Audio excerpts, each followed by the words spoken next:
আলহামদুলিল্লাহ, আল্লাহ তাআলার দরবারে লাখো কোটি শুকর গুজার করি যে মহামহিয়ান সর্বশক্তিমান আল্লাহ, যিনি আমাদেরকে বাঁচিয়ে রেখেছেন, সুস্থ রেখেছেন, দুনিয়ার সকল ফিতনা ফাসাদ থেকে মুক্ত করে গরিবের এই হজের দিনে সলাতুল জুমআ আদায় করার জন্যে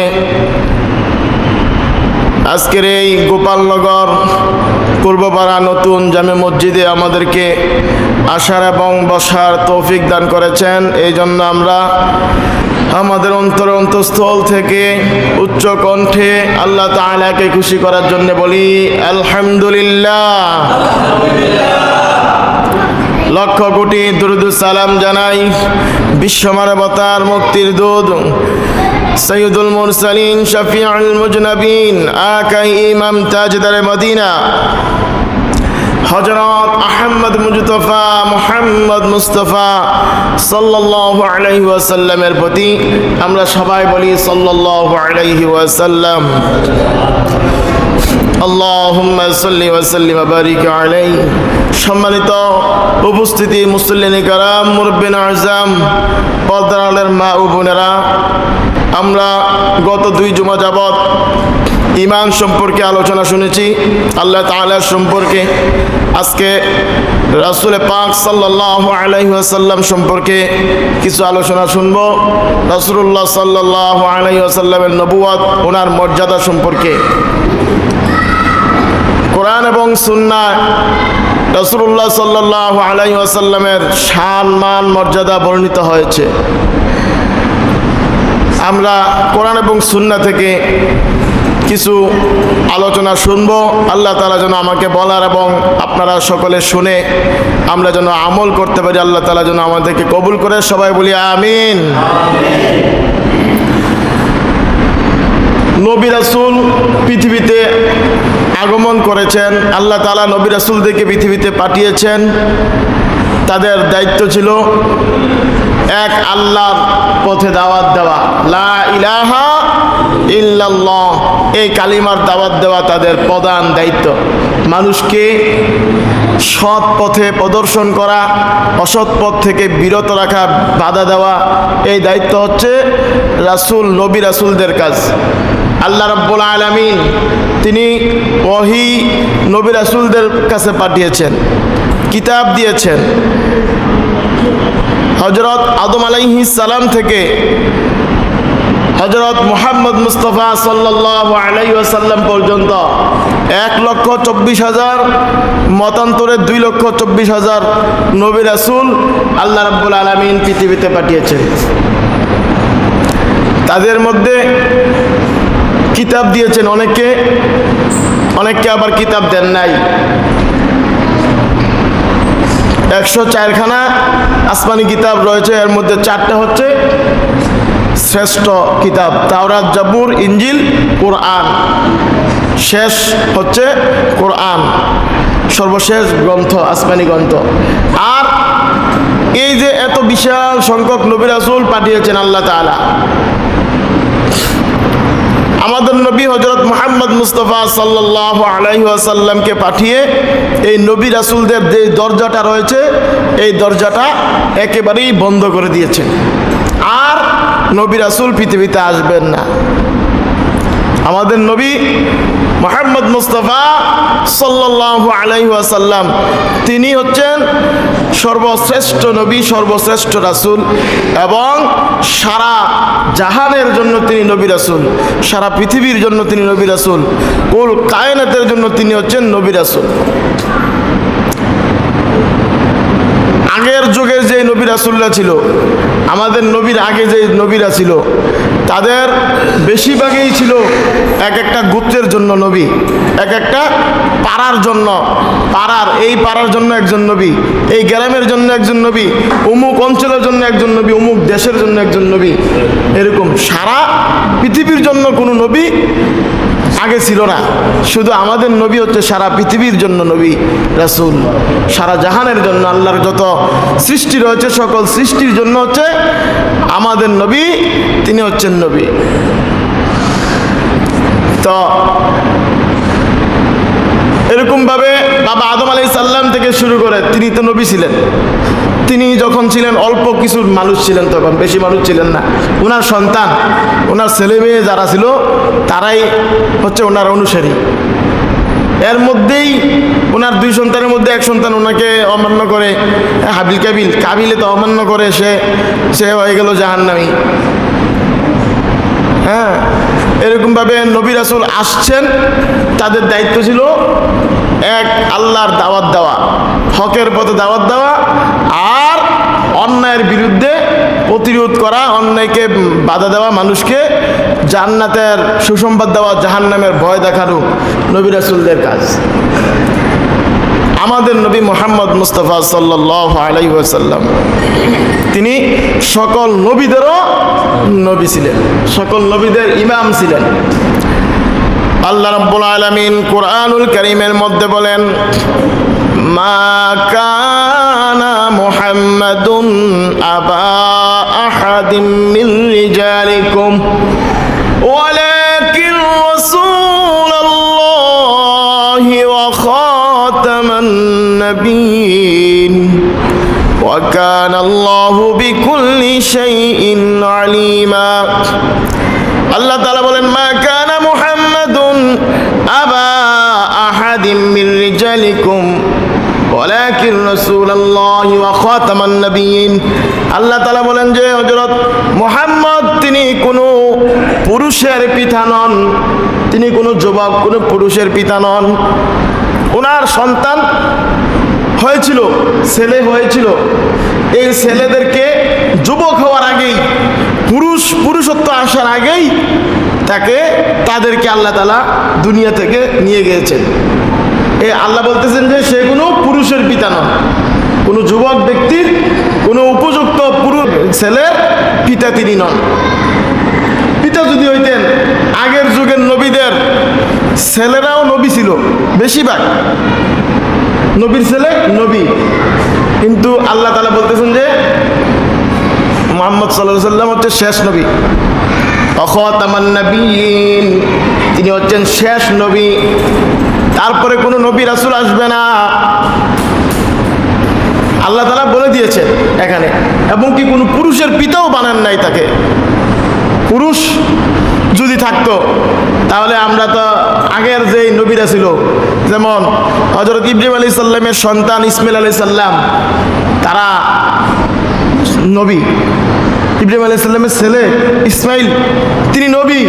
এখন আমাদের নবী যদি ওনার সন্তান থাকে, এই সন্তানকে যদি আল্লাহ নবুয়ত না দেয়, তাহলে ইব্রাহিম আলাইহিস সালামের কাছে একটা ছোট না যে ওনার ছেলে নবী, অথচ আমাদের নবীর ছেলে নবী না, একটা ছোট, একটা মানের দিক থেকে কম হয়ে যেত। আল্লাহ তাআলা বলে দিয়েছেন তুমি কোনো পুরুষের পিতা নও, তিনি কোনো পুরুষের পিতা নন। তবে এই যে নবুয়তের যে দায়িত্ব আল্লাহ রাসূল সাল্লাল্লাহু আলাইহি সাল্লাম তিনি বলেছেন যে আল উলামাউ ওয়ারাসাতুল আম্বিয়া, যারা আলেম ওলামা রয়েছে, যারা আলেম রয়েছে কোরআন এবং সুন্নাহর আলেম, তারা হচ্ছে নবীর ওয়ারিস। নবীর ওয়ারিস, যেমন ওয়ারিস কারা? আমার সন্তান হচ্ছে আমার ওয়ারিস। নবী বলতেছে আমার ওয়ারিস হচ্ছে আলেম ওলামারা। বলেন সুবহানাল্লাহ। আলেম ওলামাদেরকে সম্মান করতে হবে নি? সম্মান করতে হবে, কারণ তারা হচ্ছে আলেম ওলামারা হচ্ছে নবীর ওয়ারিস। আর এই নবীদের দায়িত্বটা হচ্ছে ওনার এই ওয়ারিসের কাছে দিয়ে গেছেন, এই ওনার উম্মতদের কাছে দিয়ে গেছেন। সকল উম্মতের উপরে এই দায়িত্ব রয়েছে। বাল্লিগু আন্নি ওয়ালাউ আয়া। আল্লাহর হাবিব সাল্লাল্লাহু আলাইহি সাল্লাম বলেছেন যে আমার পক্ষ থেকে একটি বাণীও যদি জানো, এটা পৌঁছায় দাও আরেকজনের কাছে, জানায় দাও। তো আমাদের নবী তিনি কোনো পুরুষের পিতা নন, ওনার পরে কোনো নবী আসবে না। খাতামান নাবিয়্যিন লা নাবিয়্যা বাদি। আল্লাহ রাসূল সাল্লাল্লাহু আলাইহি ওয়াসাল্লাম বলেছে আনা খাতামুন নাবিয়্যিন, আমি হচ্ছি শেষ নবী। লা নাবিয়্যা বাদি, আমার পরে কোনো নবী আসবে না। তবে রাসূলুল্লাহ সাল্লাল্লাহু আলাইহি সাল্লাম বলেছেন যে আমার পরে 30 জন এই ভণ্ড নবী আসবে, 30 জন যারা নবী দাবি করবে। ভণ্ড মানে নবী তো নাই, নিজেকে নবী দাবি করবে, ভণ্ড। এরকম 30 জন আসবে। অলরেডি অনেক চলে আসছে। সাহাবায়ে কেরামদের সময় এরকম বন্ড নবীর সাথে যুদ্ধ হয়েছে। সাহাবায়ে কেরামদের সময় হ্যাঁ এই পর্যন্ত অনেক নবী তারা বন্ড, তারা নিজেদেরকে নবী দাবি করেছে।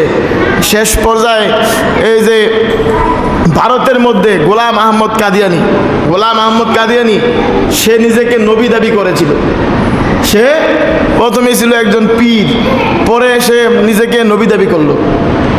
হ্যাঁ, গোলাম আহমদ কাদিয়ানি, যে আমার নাম তো আহমদ, নবীর নাম তো মোহাম্মদ আহমদ ছিল, যে আমার নামও তো আহমদ, আমিও নবী।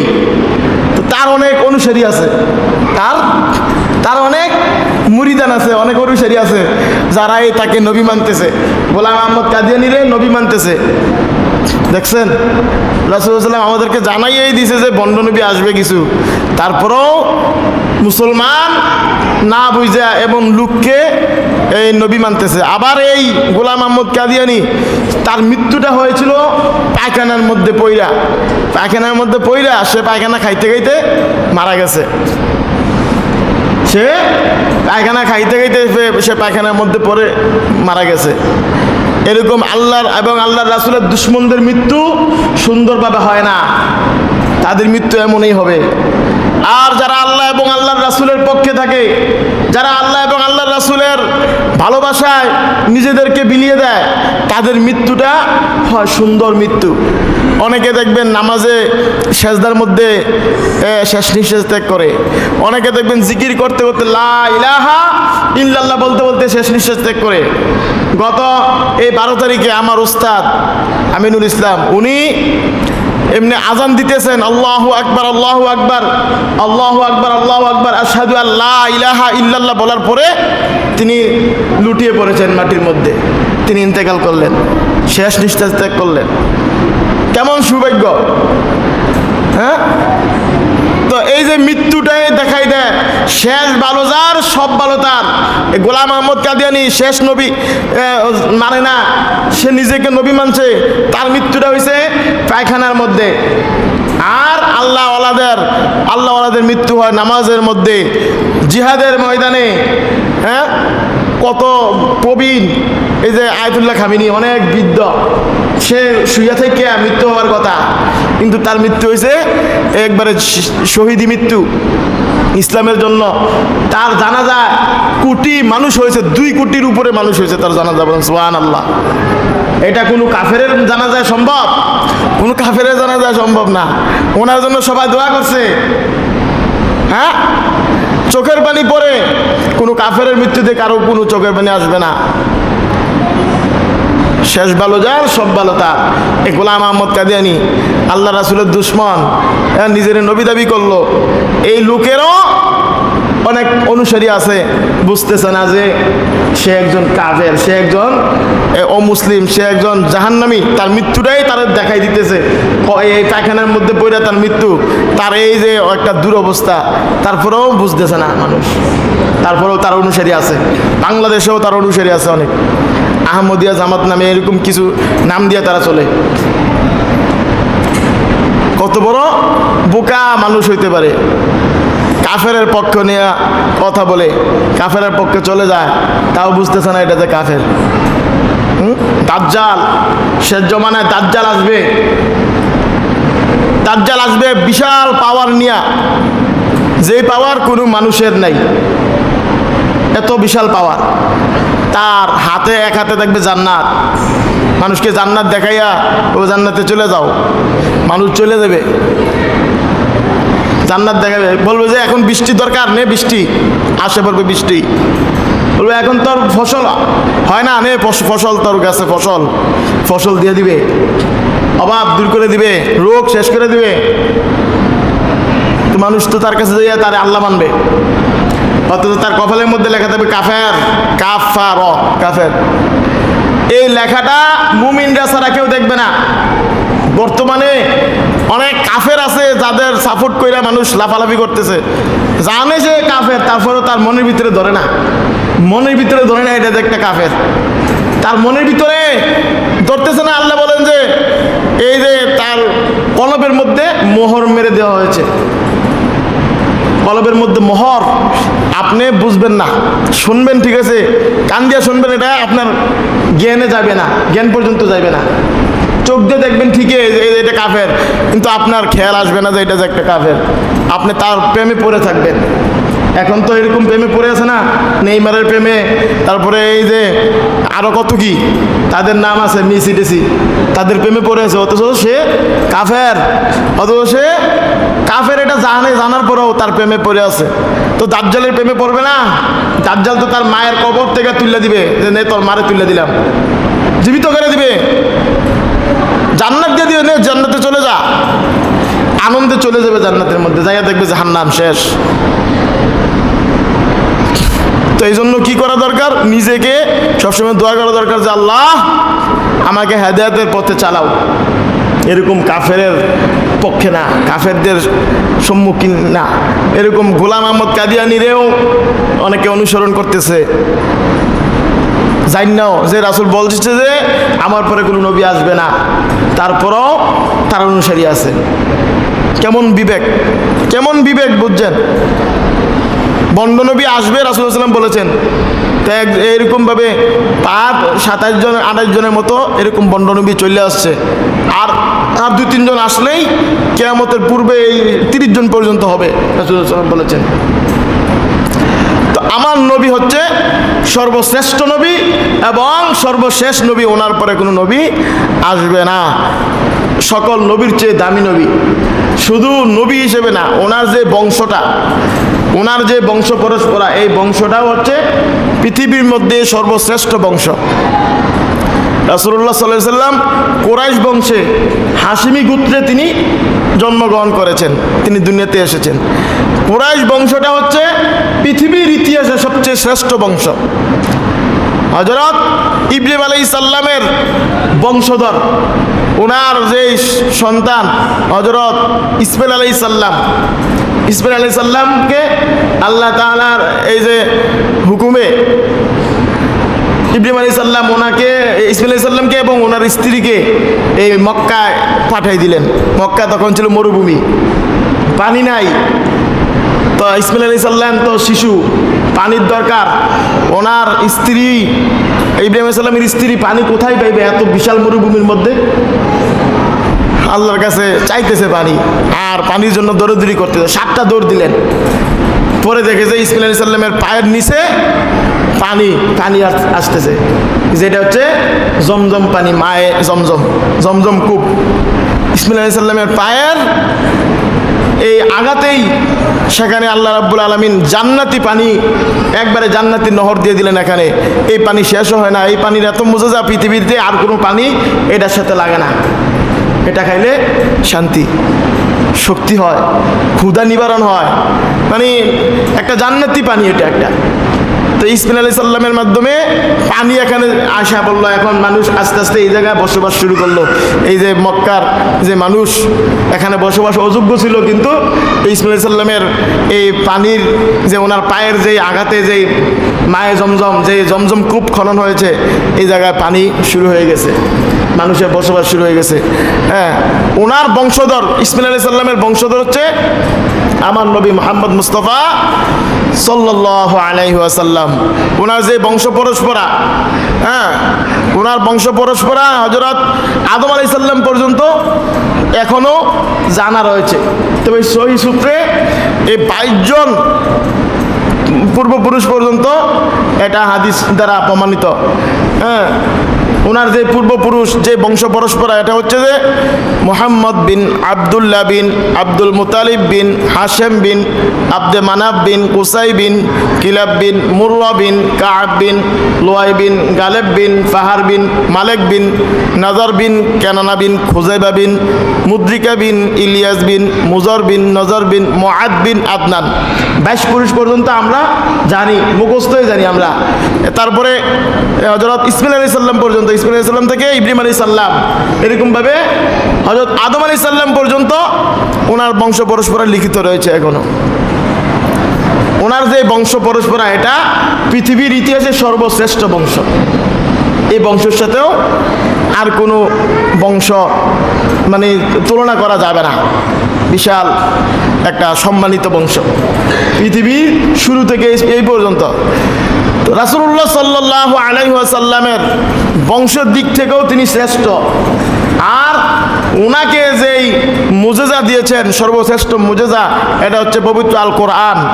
এই কোরআনের মোকাবেলা করার মতো পৃথিবীতে আর কোনো কেউ নাই, কোনো গ্রন্থ নাই, কোনো মানুষ নাই, কোনো লেখক নাই। আল্লাহ রাব্বুল আলামিন চ্যালেঞ্জ দিয়ে দিয়েছেন। কোরআনের বিষয়ে আলোচনা অন্যদিন হবে ইনশাআল্লাহ। কোরআনের মধ্যেই চ্যালেঞ্জ দিয়েছে যে পারলে ভুল ধরে দেখাও, পারলে একটা আয়াত বানায় না দেখাও। জিনকেও বলছে, তো তোরাও মানুষ এবং জিন সবাইকে বলছে, সবাই মিল্লা একটা আয়াত মাত্র বানাই আনার জন্য বলছে, কেউ পারে না। অনেক চেষ্টা করার পরে ইন্না আতইনা লাখ লাখ এই একটা আয়াত তারা বানাইছিল, যে একটা ফালতু কোনো অর্থ নাই। হ্যাঁ, তারপরে বলে যে লাইসা হাযা কালামুল বাশার, এটা কোনো মানুষের এই কথা নয়, এই কোরআন এটা কোনো মানুষের কথা নয়। চ্যালেঞ্জ দিয়েছিল, মক্কার কাফেররা চ্যালেঞ্জ গ্রহণ করেছিল। গ্রহণ করার পরে তারা ইন্না আতইনা লাখ লাখ বলছে। আল্লাহ বলেন যে ইন্না আতইনা কাল কাউসার, হে নবী আপনাকে আমি কাউসার দান করেছি। কাউসার হচ্ছে কি? হাউজে কাউসার, এমন পানি যে পানিটা পান করলে 50,000 বছর পর্যন্ত কোনো তৃষ্ণা থাকবে না।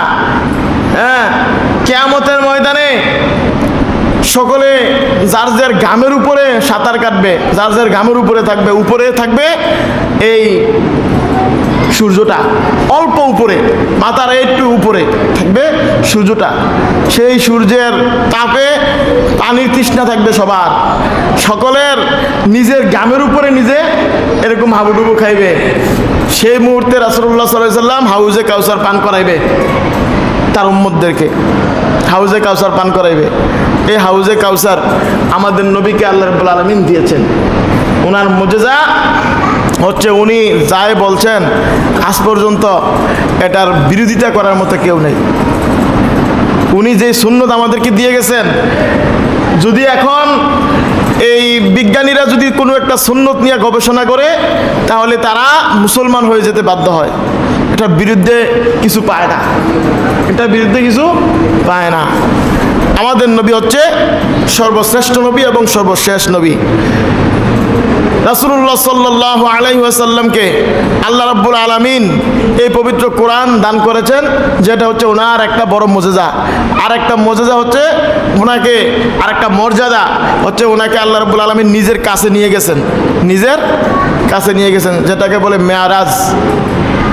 হ্যাঁ, এই মেয়ারাজে ওনাকে আল্লাহ তাআলা এই 7 আসমান পাড়ি দিয়া, আসমান জমিন জান্নাত জাহান্নাম এগুলা সব দেখাইয়া, হ্যাঁ, এগুলা সম্পর্কে ওনাকে অবগত করে তারপরে সিদরাতুল মুনতাহা পাড়ি দিয়ে আল্লাহ তাআলার যে আরশ, সেখানে তিনি নিয়ে গেছেন। সেখানে নিয়ে যাওয়ার আগেই মসজিদে আকসায় নিয়ে গেলেন। মসজিদে হারাম থেকে মসজিদে আকসা, সুবহানাল্লাযী আসরা বিআবদিহি লাইলাম মিনাল মসজিদিল হারামি ইলাল মসজিদিল আকসা। আল্লাহ রাব্বুল আলামিন মসজিদে হারাম থেকে মসজিদে আকসায় রাসূলুল্লাহ সাল্লাল্লাহু আলাইহি ওয়াসাল্লামকে নিয়ে গেলেন। সেখানে নিয়ে সকল নবীদেরকে উপস্থিত করলেন মসজিদে আকসার মধ্যে। মসজিদে আকসার মধ্যে তখন সকল নবীরাও উপস্থিত হয়ে অপেক্ষায় রয়েছে, প্রধান অতিথি আসবে, ইমাম আসবে। তা রাসূলুল্লাহ সাল্লাল্লাহু আলাইহি সাল্লামকে জিবরাইল আলাইহিস সালাম বলে যে আপনি ইমামতি করেন।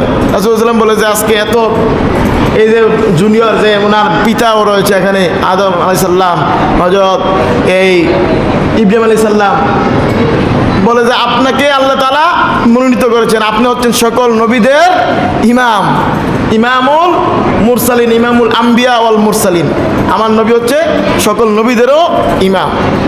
এই দিনেই তিনি সকল নবীর ইমাম হয়ে গেলেন, সকল রাসূলদের ইমাম হয়ে গেলেন। ওনার মর্যাদা এটা, সকল নবীদের উপরে মর্যাদা। তো সকল নবীদের উপরে তো মর্যাদা, ওনার যেই উম্মত আমরা, আমাদেরকেও আল্লাহ রাব্বুল আলামিন এরকমভাবে সকল উম্মতের চেয়ে বেশি মর্যাদা দিয়ে দিয়েছেন আমাদেরকে। কিভাবে বুঝবেন?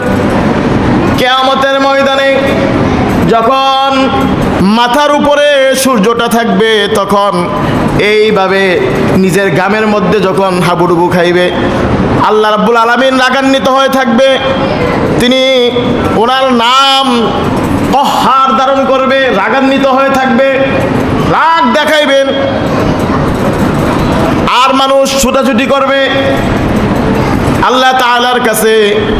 শুধু আল্লাহ তাআলা যেন তাড়াতাড়ি বিচারটা শেষ করে দেয়, তাড়াতাড়ি বিচার করে যেন হয়তো জান্নাত অথবা জাহান্নাম, যেটা বন্ধু এটা আগে এই বিপদ থেকে বাঁচার জন্য সবাই ছুটাছুটি করবে।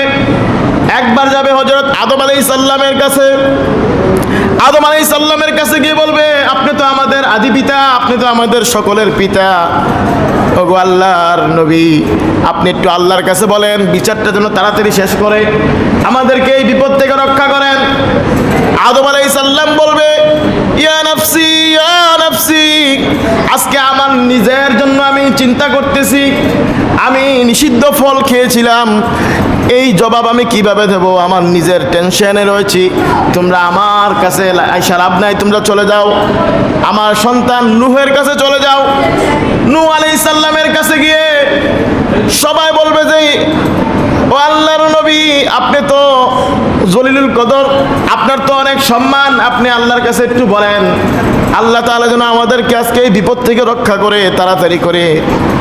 নূহ আলাইহিস সালাম বলবে, আমি তো আমার উম্মতের জন্য বদদুয়া করেছি, আমার নিজের টেনশনে নিজে রয়েছি, আজকে আমার কোনো তোমাদের নিয়ে চিন্তা নাই, আমার নিজের চিন্তায় ব্যস্ত, তোমরা চলে যাও ইব্রাহিম আলাইহিস সালামের কাছে। এরকমভাবে ইব্রাহিম আলাইহিস সালাম বলবে, আমার কোনো ক্ষমতা নাই, আমি নিজেকে নিয়ে চিন্তিত, সবাই শুধু ইয়া নাফসি বলবে, ইয়া নাফসি, মানুষও বলবে ইয়া নাফসি, নবীরাও বলবে ইয়া নাফসি, আমাকে বাঁচাও আমাকে বাঁচাও।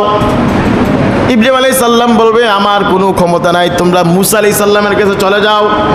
মূসা আলাইহিস সালাম বলবে, তোমরা আমার কাছে এসে লাভ নাই, আমি এই ফেরাউনের বংশের একজনকে একটা থাপ্পড় দিয়ে মেরে ফেলেছিলাম। এক থাপ্পড়, এইভাবে শুধুমাত্র একটা থাপ্পড় দিছে, একটা বিচার আসলো আর কি, যে সে গালি দিছে, এরকম একটা বিচার দেওয়াতে সাথে সাথে একটা থারবা দিছে, সে মারাই গেছে। মারা যাওয়ার পর ইব্রাহিম আলাইহিস, এই যে মূসা আলাইহিস সালাম এখন তো আসামি, মৃত্যুদণ্ডের আসামি, সে পালাই গেছে, নিজে পালাই গেছে। বলবে যে আমি তো নিজেই অপরাধী, এক থাপ্পড় মানে কোনো বেশি অপরাধ না, থাপ্পড়টা যে দিছে সামান্য অপরাধ, মারাই গেছে, যে আমি এক থাপ্পড় দিয়ে মেরে ফেলেছি, আমার নিজের টেনশনে আমি আছি, তোমরা চলে যাও ঈসা আলাইহিস সালামের কাছে। ঈসা হচ্ছে রূহুল্লাহ, ঈসার কাছে চলে যাও। সকল মানুষ ঈসা আলাইহিস সালামের কাছে বলবে, ওগো আল্লাহর নবী, আপনি তো রূহুল্লাহ, আপনি আমাদেরকে আজকে এই বিপদ থেকে রক্ষা করেন, আল্লাহকে বলেন বিচার শেষ করার জন্য তাড়াতাড়ি।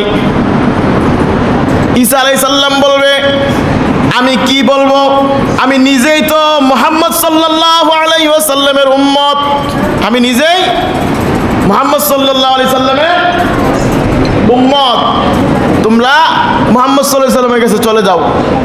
তখন হযরত মুহাম্মদ মুস্তাফা সাল্লাল্লাহু আলাইহি ওয়াসাল্লাম তিনি আল্লাহ তাআলার কাছে সুপারিশ করবেন, তিনি সেজদায় চলে যাবেন।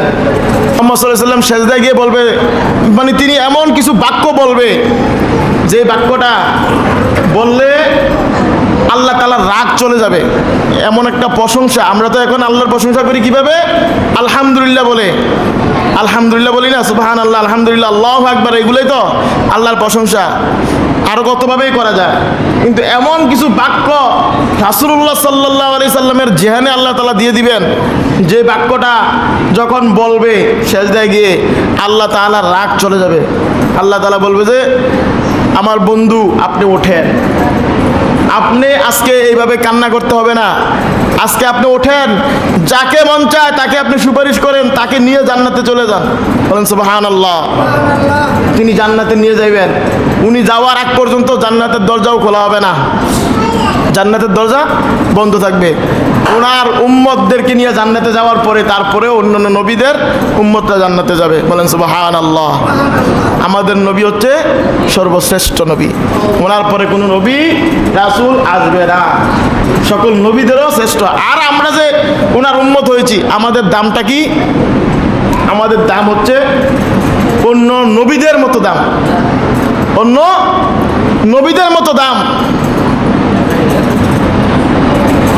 অন্য নবীদের দায়িত্ব হচ্ছে কি?